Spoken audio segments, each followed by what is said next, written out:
Listen to Rassie Erasmus on how the Springboks will be approaching the upcoming Barbarians match.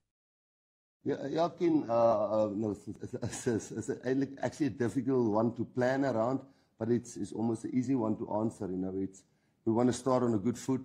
I coach the Barbarians. Lots of these players have played for the Barbarians.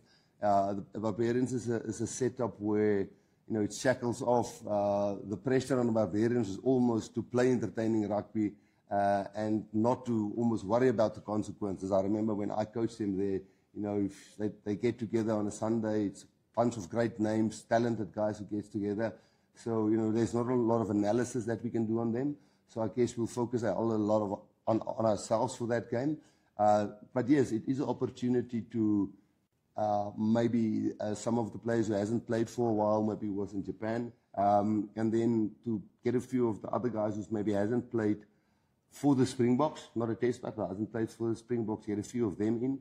But also make sure that the team is good enough that, you don't get a pak slaag in your first game against a quality team. You won't have the only pressure they would have is to play without pressure. And we would be expected to go there and beat them.